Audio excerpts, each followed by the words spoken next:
আমরা আজকে আলোচনা করব হচ্ছে বাংলাদেশ কারিগরি শিক্ষা বোর্ডের নতুন সিলেবাস 2022 প্রবিধান অনুযায়ী ডিপ্লোমা ইঞ্জিনিয়ারিং শিক্ষাক্রম পঞ্চম পর্বের মেকানিক্যাল, পাওয়ার, অটোমোবাইল, আরএসসি ও মেকাট্রনিক্স, ঠিক আছে, ফ্লুইড মেকানিক্স অ্যান্ড মেশিনারি, এই সাবজেক্টটা নিয়ে আপনাদের সামনে আজকে আলোচনা করব। আজকে আমরা প্রথম অধ্যায়ে আলোচনা করব। আমার পরিচয় হচ্ছে যে আমি Azizur Rahman, diploma in engineering mechanical engineering Mymensingh polytechnic, junior instructor হিসেবে পবিরগাঁও পলিটেকনিক ইনস্টিটিউটে আছি। এটাই হচ্ছে আমার এখন পরিচয়। আচ্ছা, আমরা প্রথম অধ্যায়টা আলোচনা করব ফ্লুইডের। আচ্ছা, প্রবাহী পরিচিতি। আচ্ছা, প্রবাহী কাকে বলে? ঠিক আছে, প্রবাহী কাকে বলে? আচ্ছা, আমরা জানি যে প্রবাহী হচ্ছে যেগুলা এক স্থান থেকে, সহজ ভাষায় যদি বলি সেটা হচ্ছে হলো কি, প্রবাহিত হওয়ার ক্ষমতার এই মূলত কি প্রবাহী বলে। মানে কি বলছে যে প্রবাহিত হওয়ার ক্ষমতাকেই প্রবাহী বলে। এই জায়গায় দেখো আমি সংজ্ঞাটা লিখে রাখছি যে যেসব পদার্থ এক জায়গা থেকে অন্য জায়গায় সহজেই বয়ে যায় অথবা কি প্রবাহিত হইতে পারে তাদেরকে আমরা কি প্রবাহী বলবো। ঠিক আছে, যে আমরা সহজে আমরা প্রবাহী কিভাবে চিনব, চিনার একটা উপায় আমি লিখে রাখছি তোমাদের সামনে, সহজে চিনার উপায়। যেমন কঠিন পদার্থ দেখো, যেমন ইট, কাঠ, তারপরে পাথর, এক স্থান এক জায়গায় রেখে দিলে, ঠিক আছে, নিজে নিজে নড়াচড়া করতে পারে না। এগুলা কি ইট, পাথর, কাঠ, এগুলা যদি তুমি এক জায়গায় রেখে দাও তাহলে কি ওরা নিজে নিজে কি নড়াচড়া করতে পারে না, এক স্থান থেকে কি অন্য স্থানে যাইতে পারে না, তাহলে এগুলা কি প্রবাহী না। কিন্তু প্রবাহী পদার্থকে ছেড়ে দিলে সেটা কি এক জায়গা থেকে অন্য জায়গায়, ঠিক আছে, চলে যাবে অথবা গড়িয়ে চলে যাবে। ঠিক আছে, এগুলো হচ্ছে মূলত হলো কি প্রবাহী। দেখো, আমরা আমাদের চারপাশে মূলত দুই ধরনের প্রবাহী দেখতে পাই। আমরা আমাদের চারপাশে কি দুই ধরনের প্রবাহী দেখতে পাই। একটা হলো তরল পদার্থের প্রবাহী, একটা হলো কি গ্যাসীয় পদার্থের প্রবাহী। তরল পদার্থের প্রবাহী যেমন আমরা দেখতে পাই হচ্ছে যে পানি, তেল, দুধ, ঠিক আছে, ফলের রস ইত্যাদি। এরা এরা কি পাত্রের নিচের অংশ, ঠিক আছে, ভরাট করে কি প্রবাহিত হয়। এগুলা সব এইভাবে প্রবাহিত হয়। আর গ্যাসীয় পদার্থটা দেখো, গ্যাসীয় পদার্থ যেমন আমরা বাতাস, ঠিক আছে, ধোঁয়া, তারপরে হচ্ছে অক্সিজেন ইত্যাদি, ওরা যে কোনো খাই জায়গায় চতুর্দিক দিয়ে কি ওরা ছড়ায় পড়ে। এগুলো হচ্ছে যে আমরা দেখি আমাদের চারপাশে। ঠিক আছে, দুই রকমের মূলত আমরা প্রবাহী দেখি, একটা হলো কি তরল আর একটা হলো কি গ্যাসীয়। আচ্ছা দেখো, অবস্থাভেদে প্রবাহী প্রধানত কত প্রকার, এই বিষয়টা নিয়ে আলোচনা করব। অবস্থাভেদে আমরা জানি যে প্রবাহী হচ্ছে কি 3 প্রকার। ঠিক আছে, অন্যান্যভাবে অনেক প্রকার আছে, আমরা অবস্থাভেদে আলোচনা করব, আমাদের বইয়ের সাথে ওটা রিলেটেড। অবস্থাভেদে প্রবাহী হচ্ছে কি 3 প্রকার, একটা হচ্ছে তরল, একটা গ্যাসীয়, আরেকটা হচ্ছে কি বাষ্প। আচ্ছা, তরল প্রবাহ এটা কি দেখো, যেসব পদার্থের নির্দিষ্ট আয়তন আছে, ঠিক আছে, পানির অবশ্যই নির্দিষ্ট কি আয়তন আছে, তেলের অবশ্যই কি নির্দিষ্ট আয়তন আছে, কিন্তু এটি নির্দিষ্ট কোনো আকার নেই। মনে করো পানিরে তুমি যদি বোতলে ভরতে বোতলের আকার ধারণ করবে, সেটা যদি জগের ভিতরে রাখো তাহলে কি জগের আকার ধারণ করবে। ঠিক আছে, এর জন্য কি তরল পদার্থের আয়তন আছে কিন্তু নির্দিষ্ট কোনো আকার নেই, এদেরকে আমরা মূলত কি তরল পদার্থ বলে। আচ্ছা, বর্ণনা দিচ্ছি একটু দেখো তরল পদার্থের, যে তরল পদার্থের অণুগুলোর মধ্যকার আকর্ষণ বল, ঠিক আছে, বা আন্তঃআণবিক আকর্ষণ তোমার কঠিন পদার্থের চেয়েও কম, কিন্তু গ্যাসীয় পদার্থের চেয়েও কি বেশি। এই যে দেখো, এটা হলো তরল পদার্থ, দেখো একটা কণা থেকে আরেকটা কণার আকর্ষণ দেখো একটু দূরে, আর গ্যাসীয় পদার্থের থেকে কাছে, দেখো গ্যাসীয় পদার্থ একটু দূরে। দেখো কঠিন পদার্থ তো একসাথে লাগানো, ঠিক আছে, তরলটা আন্তঃআণবিক আকর্ষণ কঠিন পদার্থের চেয়েও কম। এটা হচ্ছে কি আমাদের সলিড, কঠিন পদার্থের থেকে কম আর গ্যাসীয় পদার্থের থেকে বেশি। ঠিক আছে, এটাই লিখছি। এই কারণে তরল পদার্থে যে পাত্রে রাখা হয় এটি সহজেই সেই পাত্রের আকার ধারণ করে এবং উপর থেকে নিচের দিকে প্রবাহিত হইতে পারে। উপর থেকে নিচের দিকে কি সহজেই প্রবাহিত হইতে পারে। মনে করো যে এটা উঁচু জায়গায় আছে, তুমি ওই জায়গায় পানি ঢালিয়ে দিলে দেখবে নিচে, এটা মনে করো নিচু জায়গায়, নিচের দিকে কি সহজেই সেটা কি প্রবাহিত হইতে পারে। আচ্ছা, এদের উপর চাপ প্রয়োগ করলে এদের আয়তন সংকোচন বা ছোট হওয়া মানে ছোট করা যায় না বললেই চলে। মানে এদের উপরে যদি তুমি বল প্রয়োগ করো, যেমন পানি আমরা কি আদর্শ আমরা প্রয়োগ ধরবো, অসংকোচনশীল তরল ধরবো, আমরা সামনে আলোচনার মধ্যে দেখবা। কিন্তু সব জিনিসেরই চাপ প্রয়োগ করলে অবশ্যই সেটা সংকুচিত হয়। কিন্তু পানিরে আমরা কি আইডিয়াল হিসেবে কি বিবেচনা করে আমরা ম্যাথ করব এবং অনেক কিছুই করব। আচ্ছা দেখো, তরল পদার্থগুলো কীগুলি তোমরা জানো, পানি, তেল, দুধ, পারদ, এগুলা সব হচ্ছে হলো কি তরল পদার্থ। আচ্ছা এখন আমরা গ্যাসীয় পদার্থের এবারে যাই। দেখো গ্যাসীয় পদার্থের মধ্যে আছে দেখো যেসব পদার্থ নির্দিষ্ট কোনো আকার বা আয়তন কোনোটাই নেই, নির্দিষ্ট আকারও নেই এবং কি আয়তনও নেই, এবং যা স্বাভাবিক তাপমাত্রায় তাপীয় অবস্থায় থাকে, মানে স্বাভাবিক তাপমাত্রায় ওইটা কি মানে গ্যাসীয় অবস্থায় থাকে, তাকে আমরা গ্যাস বলবো। আচ্ছা দেখো একটু বর্ণনা দিচ্ছি। গ্যাসীয় পদার্থের অণুগুলোর মধ্যকার আকর্ষণ বল প্রায় নেই বললেই চলে। এই যে এটা হচ্ছে গ্যাসীয়, এই যে কণাগুলোর আকর্ষণ একটার সাথে আরেকটা নেই বললেই চলে। ফলে এর অণুগুলো অত্যন্ত স্বাধীন এবং দ্রুত গতিতে সব দিকেই ছুটে বেড়াতে পারে। ঠিক আছে, তারপরে দেখো গ্যাসকে ছোট বা বড় যে কোনো পাত্রে রাখলে তা পুরো পাত্রের জায়গা জুড়ে অবস্থান করে। মনে করো গ্যাসটা তুমি রাখছো এই একটা বড় পাত্র, ঠিক আছে, গ্যাস মনে করো যে এতটুকু, কিন্তু এটা পুরো পাত্র জুড়েই সে কি দখল নিয়ে নেবে। বুঝতে পারছো বিষয়টা? আচ্ছা, এদের উপর চাপ দিলে সহজেই আয়তন অনেক কমিয়ে ফেলা যায়। তুমি যখন মনে করো যে এটা একটা গ্যাসের সিলিন্ডার, ঠিক আছে, এই জায়গায় মনে করো যে পিস্টন আছে আমাদের, তখন পিস্টন দিয়ে যদি আমরা এই জায়গায় যদি গ্যাসের মনে করো যে কণাগুলো যদি থাকে, হ্যাঁ, যখন আমরা পিস্টন দিয়ে যখন চাপ দিব তখন এই কণাগুলো কি হবে, সংকুচিত হয়ে যাবে। ঠিক আছে, আমরা সহজেই মানে এটির মধ্যে তো আন্তঃআণবিক আকর্ষণ কম, যখন আমরা চাপ প্রয়োগ করব তখন কণাগুলো একটার সাথে আরেকটা কি কাছে চলে যাবে, আর তার ফলে সহজেই কি এগুলা সংকুচিত করা যাবে। এটা কি উচ্চ সংকোচনশীল, গ্যাসীয় পদার্থটা হচ্ছে কি উচ্চ সংকোচনশীল। উদাহরণ হিসেবে আমরা দেখতে পারি যে অক্সিজেন, নাইট্রোজেন, কার্বন ডাইঅক্সাইড, ঠিক আছে, হাইড্রোজেন ইত্যাদি গ্যাসগুলো। আচ্ছা আমরা পরেরটা দেখো, পরের যে পিরিয়ডটা আলোচনা করব সেটা হচ্ছে বাষ্প। দেখো বাষ্প হইল যে কোনো পদার্থের সাময়িক বাষ্পীয় অবস্থা, যা স্বাভাবিক তাপমাত্রা ও চাপে সাধারণত তরল বা কঠিন আকারে থাকে। ঠিক আছে, বাষ্পটা সাধারণত কঠিন অথবা কি তরল আকারে থাকে। আচ্ছা বর্ণনা দিই একটু, যে দেখো বাহ্যিক রূপ ও আচরণের দিক থেকে, ঠিক আছে, বাষ্প এবং গ্যাস দেখতে হুবহু এক। মানে বাষ্পটা যে মানে যেই রকম ঠিক আমাদের গ্যাসটাও কি মানে বাহ্যিকভাবে দেখতে ঠিক একই রকম হুবহু এক, একটার সাথে আরেকটা কি চেঞ্জ করা যাবে। তবে মূল পার্থক্য হইল যে এদের উৎপত্তিতে, এই দুইটার উৎপত্তিতে হচ্ছে হলো কি মূল পার্থক্য। আচ্ছা দেখো যখন কোনো তরল বা কঠিন পদার্থকে উত্তাপ করা হয়, ঠিক আছে, যেমন বুঝো যে পানি ফুটিয়ে গরম করা, মানে পানি ফুটিয়ে আমরা কি করতেছি, গরম করতেছি, তখন তা গ্যাসে রূপান্তরিত হয় এবং একেই বলে বাষ্প। একেই আমরা কি বাষ্প বলবো। পানি ফুটায় যদি তুমি গরম করো তখন এটাই আমাদের কি বাষ্প হয়ে যাবে। আচ্ছা বাষ্পের তাপমাত্রা কিছুটা কমিয়ে বা সামান্য চাপ প্রয়োগ করি একে আবার সহজে আগের অবস্থানে ফিরিয়ে আনা যায়। মনে করো পানি আসছিল, পানিতে তুমি তাপ দিছো, তাপ দেওয়ার ফলে সেটা কি বাষ্প হয়ে গেছে।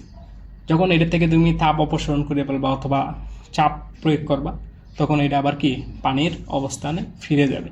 বুঝলো, এই জিনিসটাই বুঝো। আচ্ছা উদাহরণ হিসেবে দেখো আমরা যে বাষ্পগুলা কি, যে জলীয় বাষ্প, এটা জানো, এটা কি পানি থেকে তৈরি হয়, পেট্রোলের বাষ্প, তারপর বরফের বাষ্প ইত্যাদি। আচ্ছা এই আলোচনা আমাদের এখন গেল। এখন দেখো এই বাষ্প, তরল এবং গ্যাস এটির ভিত্তিতে আমাদের একটা পার্থক্য, মানে এগুলোর উপরে পার্থক্য। তোমাদের পরীক্ষাতেও এটা আসে সবচেয়ে গুরুত্বপূর্ণ রচনামূলকের ভিতরেও। আচ্ছা এটা দেখো পার্থক্যগুলো যদি এইভাবে তোমরা মনে রাখতে পারো যে আকার ও আয়তন, ঠিক আছে, আকার ও আয়তনের মধ্যে পার্থক্য কীরকম। যেমন তরল পদার্থে দেখো নির্দিষ্ট কি আছে, আমরা আগে পড়েছি যে নির্দিষ্ট আয়তন আছে আর নির্দিষ্ট কোনো আকার নেই। ঠিক আছে, এই যে আকারটা তরল পদার্থের নির্দিষ্ট কোনো নেই কিন্তু নির্দিষ্ট আয়তন আছে। ঠিক আছে, আচ্ছা গ্যাসীয় পদার্থে দেখো যে এর নির্দিষ্ট কোনো আকার অথবা আয়তন কোনোটাই নেই, মানে দেখতে কীরকম, আকারটা কীরকম, কোনো কিছুই নেই, এটা কি গ্যাসীয়। আর বাষ্পের দেখো যে গ্যাসের মতোই নির্দিষ্ট কোনো আকার অথবা আয়তন নেই, এটাও কি বাষ্পটা কীরকম, এটা নির্দিষ্ট কোনো আকার অথবা কি আয়তন নেই, তাই আকার ও আয়তন দিয়ে একটা পার্থক্য দিলাম। তারপর স্বাভাবিক অবস্থান, ঠিক আছে। স্বাভাবিক অবস্থানে দেখো যে একটি মানে তরল স্বাভাবিক তাপমাত্রা ও চাপে, মানে রুম টেম্পারেচারে তরল রূপেই থাকে, মানে স্বাভাবিক তাপমাত্রা ও চাপে তরলটা কি তরল অবস্থায় থাকে স্বাভাবিক অবস্থায়। কিন্তু গ্যাসটা দেখো গ্যাসটা হচ্ছে হলো স্বাভাবিক তাপমাত্রা ও চাপে জলীয় বাষ্প রূপে থাকে। গ্যাসটা হচ্ছে হলো কি স্বাভাবিক অবস্থাতে যদি রাখো সেটা কি জলীয় বাষ্প আকারে থাকে। ঠিক বাষ্পটাও দেখো যে এটি স্বাভাবিক অবস্থায় তরল বা কঠিন থাকে, মানে বাষ্পটা স্বাভাবিক অবস্থায় তরলও থাকতে পারে, এটা আবার কি কঠিনও থাকতে পারে, কিন্তু উত্তাপ্ত করলে বাষ্পে পরিণত হবে। যখন তুমি তাপ প্রয়োগ করো তখন সেটা কি বাষ্পে প্রয়োগ হবে। কিন্তু স্বাভাবিক অবস্থায় এটা তরল অথবা কি কঠিন দুই অবস্থাতেই কি থাকতে পারে বাষ্পটা। আচ্ছা দেখো কণাসমূহের দূরত্ব তোমরা জানো অবশ্যই যে তরল পদার্থের দেখো অণুগুলো একে অপরের কাছাকাছি থাকে। তরল পদার্থ সলিড, প্রথমে দেখো সলিড তো একটার সাথে আরেকটা লাগা, কিন্তু তরল পদার্থ কি একটু দূরত্বে থাকে, তো অণুগুলো একে অপরের কাছাকাছি থাকে। আর গ্যাসীয় দেখো অণুগুলো একে অপরের থেকে অনেক দূরে অবস্থান করে। তোমাদেরকে আমি এই যে চিত্রতে দেখাইছি, বিশেষ করে দেখো এটা হচ্ছে হলো কি সলিড আর এটা হচ্ছে হলো কি লিকুইড। এই যে দেখো গ্যাস, এদিকে দেখো কণাগুলো একটার থেকে আরেকটা কি দূরত্ব না, এটা দেখো একসাথে, আর এটা দেখো একটু দূরে, এটা আরও একটু কি দূরে দূরে চলে যায়, ঠিক আছে। আচ্ছা তাহলে দেখো যে এটা হচ্ছে হলো গ্যাসেরটা হলো কি অণুগুলো একে অপরের থেকে অনেক দূরে অবস্থান করে, এটা হলো গ্যাসীয়। আর বাষ্পের হচ্ছে হলো কি কণাগুলোর দূরত্ব, ঠিক আছে, কণাগুলোর দূরত্ব গ্যাসের মতোই অনেক বেশি থাকে। আচ্ছা তারপরে দেখো সংকোচনশীলতার উপর যদি তুমি ভিত্তি করো, তরলটা কি সংকোচন করা যায় না, যে বাইরে থেকে চাপ দিলে এর আয়তন সহজে কি কমে না। তুমি বাইরে থেকে যদি চাপ দাও তাহলে এর আয়তন কি সহজে কমবে না, এটা অসংকোচনশীল। আচ্ছা বাস্তবে কিন্তু এটা অসংকোচনশীল না। যদি তুমি এও করো কোনো পদার্থ তরলটা যদি চাপ দেও তাহলে এটা অবশ্যই কিছু না কিছু কি সংকোচন হবেই। আচ্ছা দেখো গ্যাস সংকোচন, অবশ্যই গ্যাস সংকোচন হবে। হ্যাঁ, চাপ দিলে এর আয়তন খুব সহজেই অনেক কমে যায়, উচ্চ সংবেদনশীল, ঠিক আছে। তারপরে দেখো যে গ্যাসের মতোই চাপ প্রয়োগ করলে আয়তন কি সহজেই কমানো যায়, সেটা হলো কি বাষ্প। আচ্ছা দেখো তরলের রূপান্তর মানে তরলের রূপান্তর, দেখো এটি নিজেই একটি তরল, মানে তরল পদার্থটা অথবা তরল প্রবাহীটা এটা নিজেই কি একটা তরল অবস্থায় থাকে। আচ্ছা তারপরে দেখো যে গ্যাস, যে একে তরল করতে হলে স্বাভাবিক তাপমাত্রা অনেক কমিয়ে, ঠিক আছে, স্বাভাবিক তাপমাত্রাটা অনেক কমিয়ে বিশেষ চাপ দিতে হয়। তরল করতে হলে এটা স্বাভাবিক তাপমাত্রাটা অনেকটা কি কমাইতে হবে, কমায়া বিশেষভাবে একটা কি চাপ দিতে হবে, তখনই সেটা কি তরলে রূপান্তর করা সম্ভব হবে। গ্যাসটারে তোমার তাপমাত্রা কমাইতে হবে। গ্যাসটারে কি এমনি তো কণাগুলো অনেক দূরে দূরে অবস্থান করে, যখন তুমি তাপ কমাইতে দেখবা তখন কণাগুলো একটার সাথে আরেকটা কি কাছে অবস্থান করবে। তখন যদি তুমি একটা বিশেষ ভাবে দুই চাপ দেও, নির্দিষ্ট একটা চাপ দেও, যে এত চাপ দিলে সেটা কি তরলে রূপান্তর হবে। তারপরে দেখো যে বাষ্প বিষয়টা, যে একে সামান্য চাপ দিলে বা সাধারণ তাপমাত্রায় ঠান্ডা করলে তরলে ফিরে আসে। অবশ্যই তুমি জানো বাষ্পটা কিসের থেকে হয়, পানি থেকে। পানিরে যদি তুমি তাপটা যদি অপসারণ করে দাও, মানে তাপ কমায় নেও পানি থেকে, ঠিক আছে, তখন কি হবে সেটা কি তরলের দিকে রূপান্তর হয়ে যাবে। তুমি পানিরে কি প্রথমে তাপ দিয়ে বাষ্পতে রূপান্তর করছো, তখন বাষ্পটা যদি তুমি তাপ কমিয়ে দাও তখন সেটা কি তরলে খুব সহজেই কি ফিরে আসবে। তারপরে দেখো মুক্ত উপরিভাগ, যে তরল পদার্থের একটা নির্দিষ্ট মুক্ত উপরিভাগ থাকে, মানে মুক্ত একটা কি সারফেস থাকে। তুমি দেখবে যে পানির একটা মুক্ত সারফেস আছে না, যে পানির উপর দিয়ে একটা মুক্ত সারফেস আছে না। কিন্তু গ্যাসের কি যে এদের কোনো মুক্ত উপরিভাগ থাকে না বা কি সীমানা থাকে না, ওদের কিন্তু কি মুক্ত কোনো উপরিভাগ এর কোনো কি সারফেস থাকে না, ঠিক আছে। এটা অবশ্যই তোমরা বুঝো। এদেরও কোনো মুক্ত উপরিভাগ, এটা বাষ্পেরও কি একই হবে, যে এদেরও কোনো কি মুক্ত উপরিভাগ থাকে না, পাত্রেই সর্বদা কি ছড়িয়ে পড়ে, মানে পুরা পাত্রেই দখল করে নেয়। গ্যাসটাও কি পুরা পাত্রটাই কি দখল করে নেয়। কিন্তু পানিটা যদি তুমি রাখো, যে এটা দিয়ে পানিটা দিয়ে রাখো, এই অজ্ঞান মনে করো যে এতটুকু তোমার পানি, তো এটা এতটুকু অবস্থানেই থাকবে, তো একটা নির্দিষ্ট একটা কি সারফেস বজায় রাখবে, ঠিক আছে। উদাহরণ হিসেবে দেখো যে তরল হচ্ছে হলো কি পানি, সয়াবিন তেল, দুধ, পারদ, এগুলো তোমরা অবশ্যই সব চিনো। গ্যাসের ভিত্তি আছে হচ্ছে অক্সিজেন, নাইট্রোজেন, কার্বন ডাইঅক্সাইড। আর জলীয় বাষ্পের উদাহরণ হচ্ছে দেখো যে বাষ্পের উদাহরণ হচ্ছে হলো জলীয় বাষ্প, পেট্রোলের বাষ্প, এগুলো হচ্ছে হলো কি জলীয় বাষ্প। তো তোমরা এটা ভেরি ভেরি ইম্পর্টেন্ট যে এটির যদি তোমাদের চাই পার্থক্য চাই যে তরল, গ্যাস এবং বাষ্পের মধ্যে পার্থক্য দেখো, তখন এই পার্থক্যগুলো তোমরা দিতে পারো খুব সহজেই। জাস্ট এইগুলাই একটু খালি করে রাখবা, মনে রাখবা, একটু মুখস্থ করে নেবে যে আকার ও আয়তন, তরলের আকার কীরকম, আয়তন কীরকম, গ্যাসের আকার কীরকম, আয়তন কীরকম, বাষ্পের আকার কীরকম, আয়তন কীরকম, আর স্বাভাবিক অবস্থায় তরলটা কীভাবে থাকে, গ্যাস স্বাভাবিক অবস্থায় কীভাবে থাকে। এই পয়েন্টগুলো যদি জাস্ট একটু মনে রাখতে পারো তাহলে তোমাদের খুব সহজেই পার্থক্যগুলো খুব সহজেই দিতে পারবা। সংকোচনশীলতা উপর ভিত্তি করে, ঠিক আছে, তরলের রূপান্তর, তারপরে হচ্ছে মুক্ততলে উপরিভাগ, ঠিক আছে, তারপরে উদাহরণ দিয়ে দিবা। আশা করি বুঝতে পারছো। আচ্ছা, এখন দেখো আমরা হাইড্রোলিক্স এবং হাইড্রোলিক্স মেশিনারি কাকে বলে সেই বিষয়টা নিয়ে কি আলোচনা করব। আচ্ছা দেখো, সর্বপ্রথমে আমি একটু লিখি যে হাইড্রোলিক্স বিষয়টা কি। হাইড্রোলিক্স আমাদের বিষয়টা কি, তোমরা যদি আমি বলি যে প্রকৌশল বিজ্ঞানের, ঠিক আছে, আমাদের ইঞ্জিনিয়ারিং যারা পড়তেছি ওই প্রকৌশল বিজ্ঞানের যে শাখায়, মানে যে শাখার ভিতরে আমরা তরলের বৈশিষ্ট্য এবং ধর্ম নিয়ে আলোচনা করব, মানে আলোচনা করা হয়, ওইটাই মূলত আমরা কি বলি, হাইড্রোলিক্স বলি। আচ্ছা, তোমাদের একটু সংজ্ঞাটা লিখে দিই।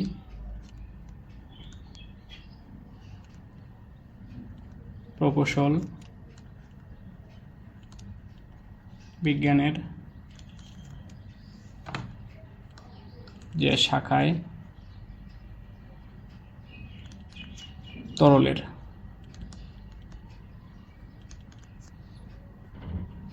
বৈশিষ্ট্য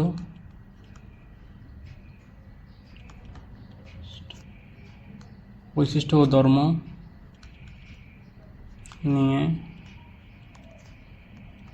যে শাখায় আলোচনা করা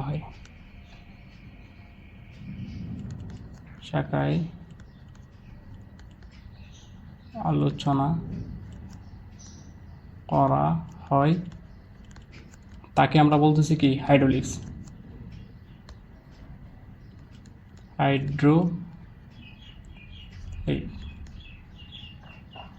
ঠিক আছে, প্রকৌশল বিজ্ঞানের যে শাখায় তরলের বৈশিষ্ট্য ও ধর্ম নিয়ে আলোচনা করা হয়, ঠিক আছে, মানে বৈশিষ্ট্য ও ধর্ম নিয়ে যে শাখায় আলোচনা করা হয় তাই আমরা কি হাইড্রোলিক্স বলতেছি, তাকে আমাদের হাইড্রোলিক্স বলে। এখন বোঝো যে আমাদের এই বোঝো একটা আছে, পাইপ আছে, এটার মধ্যে একটা ট্যাপ লাগানো, ঠিক আছে, এই যে একটা ট্যাপ।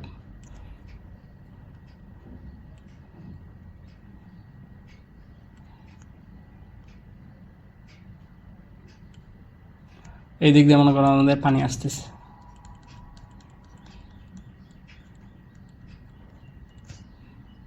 আর এই মনে করো যে আমাদের একটা বালতি আছে এই জায়গায়। তখন আমাদের পানিটা কি পড়তেছে, ওই জায়গায় পানিটা আমাদের কি পড়তেছে। ট্যাপটা যখন আমরা ওপেন করবো পানিটা কি তখন দেখো আমাদের পড়তেছে। প্রকৌশল বিজ্ঞানের যে শাখায় তরলের বৈশিষ্ট্য ও ধর্ম নিয়ে আলোচনা করা হয় তারই আমরা মূলত বলতেছি হচ্ছে কি হাইড্রোলিক্স। এখন দেখো এই জায়গায় আমাদের পানি, মনে করো একটা ট্যাপের ভিতরে পানি আছে, পানিটা আমাদের কি বালতির ভিতরে পড়তেছে। তো দেখো পানিটা কিন্তু দুইটা অবস্থার ভিতরে আছে। এই বালতির ভিতরে যখন পড়তেছে তখন পানিটা কি স্থির অবস্থায় আছে না, স্থির। আর যখন এই পাইপের ভিতর দিয়ে অথবা ট্যাপের ভিতর দিয়ে আসতেছে তখন সেটা কি গতিশীল অবস্থায় আছে না, তখন আমাদের কি এটা গতিশীল অবস্থায় আছে। তো দেখো তুমি এই সংজ্ঞাটা একটু মডিফাই করে লিখতে পারো যে প্রকৌশল বিজ্ঞানের যে শাখায় তরলের বৈশিষ্ট্য, ঠিক আছে, তরলের বৈশিষ্ট্য একটা হলো কি গতিশীল ধর্ম ও স্থিতিশীল ধর্ম নিয়ে আলোচনা করা হয়। মানে যে শাখায় আলোচনা করা হয় তরলটা কি একটা দেখো গতিশীল, মানে পাইপের ভিতর দিয়ে আসতে সেটা কি গতি হইয়া এই জায়গায় বালতির ভিতরে এসে কি হয়ে দিয়েছে, স্থির হয়ে দিয়েছে। যে প্রকৌশল বিজ্ঞানের যে শাখায়, ঠিক আছে, যে তরলের বৈশিষ্ট্য কি বৈশিষ্ট্য, যে গতিশীল ধর্ম ও স্থিতিশীল ধর্ম নিয়ে আলোচনা করা হয় যে শাখায়, সেটাই হচ্ছে হলো কি আমাদের হাইড্রোলিক্স বলে। এই সংজ্ঞাটা ওইভাবে দিতে পারো। আচ্ছা, তারপরে দেখো আমরা হাইড্রোলিক্স শেষ করলাম, এখন হাইড্রোলিক্স মেশিনারি বিষয়টা কি। দেখো এই বিষয়টা একটু তোমাদের সামনে আলোচনা করি। যে হাইড্রোলিক্স মেশিনারি হচ্ছে হলো যে হাইড্রোলিক্স মেশিন পানি অথবা অন্য কোনো তরল দ্বারা যে এটা পরিচালিত হয়, মানে পানি দ্বারা, সহজ ভাষায় যদি তুমি বলো যে কোনো তরল দ্বারা পরিচালিত মেশিনকেই, ঠিক আছে, হাইড্রোলিক্স মেশিনারি বলে। দেখো এই জায়গায় আমি একটু লিখে দিই। আচ্ছা, পানি লিখে দিলা, পানি বা অন্য কোনো তরল দ্বারা পরিচালিত, পানি অথবা অন্য কোনো তরল দ্বারা পরিচালিত মেশিনকে কি বলে? হাইড্রোলিক্স মেশিনারি বলে। হাইড্রোলিক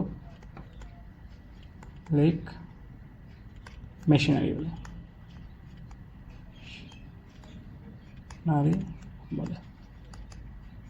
ঠিক আছে, হাইড্রোলিক্স মেশিনারি বলে। এখন দেখো আমরা কিছু হাইড্রোলিক্স মেশিনারি নিয়ে আলোচনা করব।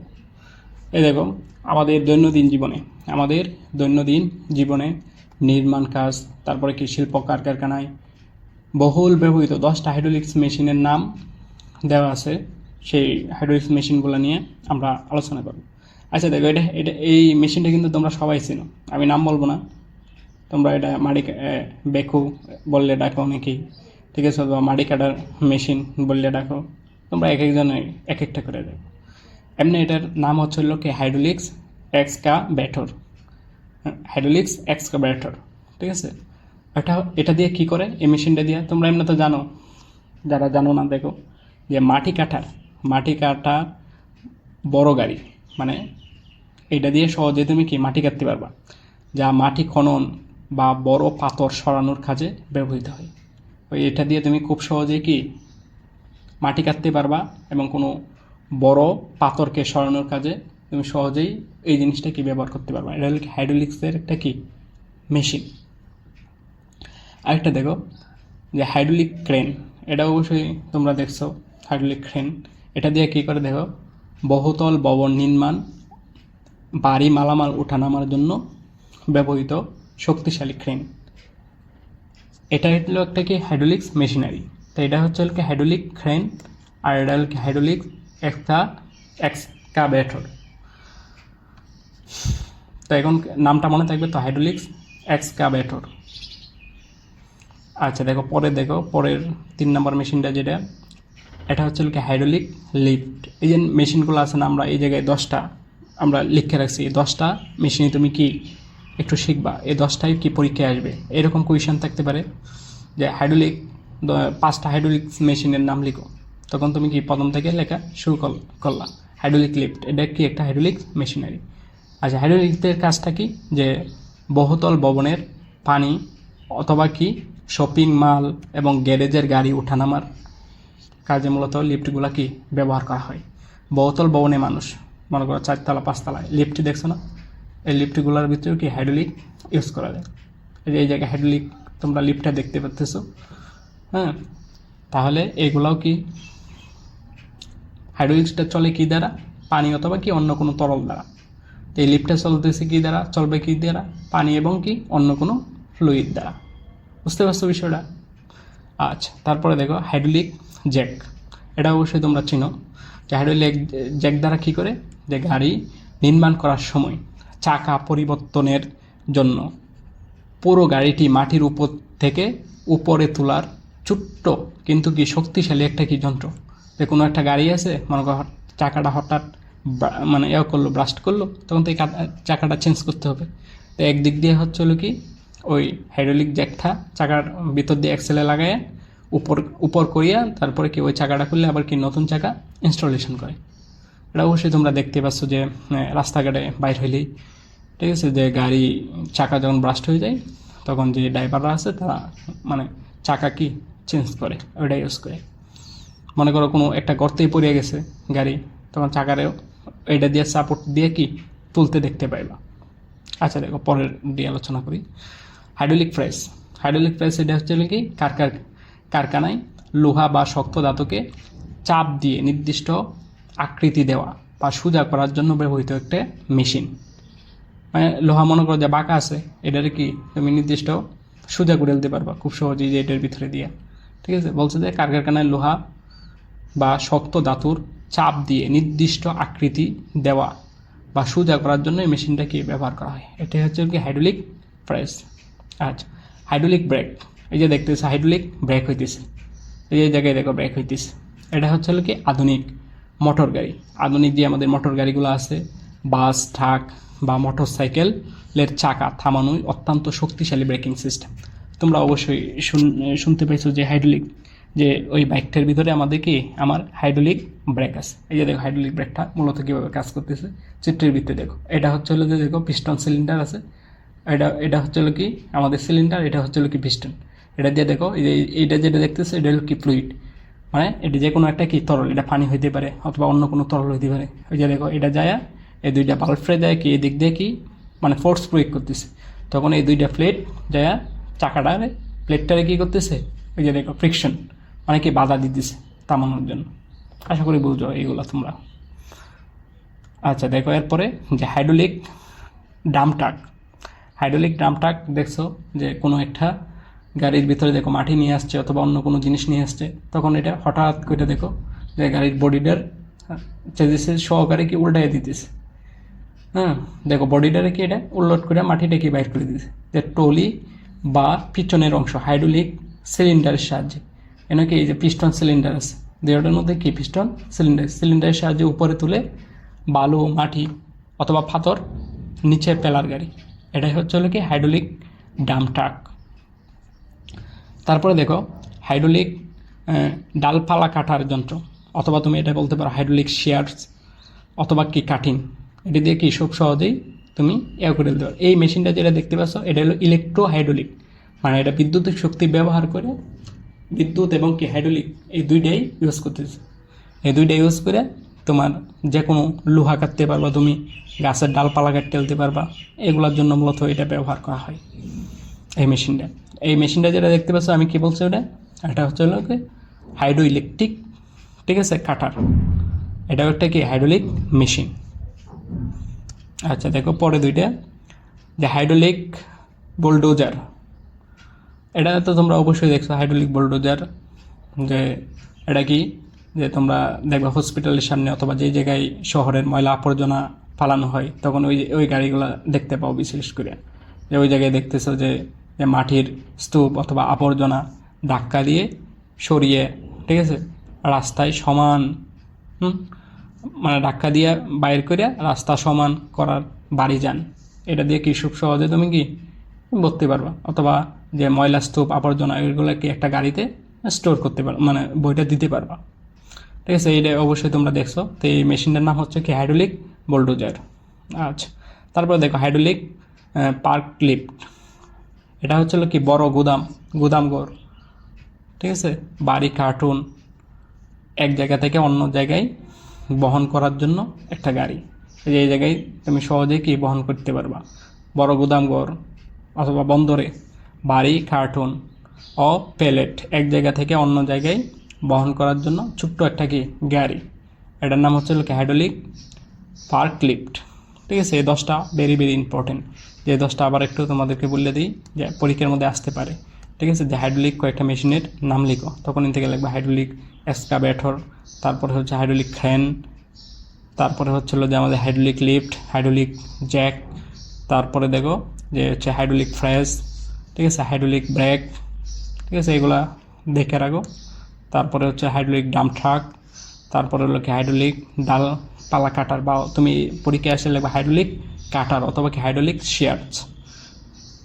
আচ্ছা তারপরে দেখো যে hydraulic bulldozer, hydraulic park lift. যাই হোক আজকে আমাদের এই পর্যন্তই। যারা ভিডিওটা দেখছো তাদের জন্য শুভকামনা রইল। বিশেষ করে তারাও দেখতে পারো যারা সিভিল ইঞ্জিনিয়ারিংয়ে পড়ো, ঠিক আছে, যে হাইড্রোলিক্স অ্যান্ড মেশিনারি তোমাদের বইয়ের নাম, তাদের জন্য এই ভিডিওটা খুব উপকার হবে। এই ভিডিওটা কীরকম হয়েছে তোমরা অবশ্যই কমেন্ট করে জানাবা। পরবর্তীতে আমরা দ্বিতীয় অধ্যায় নিয়ে আলোচনা করবো, এইভাবে ধারাবাহিকভাবে ভিডিও দিতে থাকবো। সে পর্যন্ত তোমরা ভালো থাকো, সুস্থ থাকো, এই কামনাই করি। আল্লাহ হাফেজ।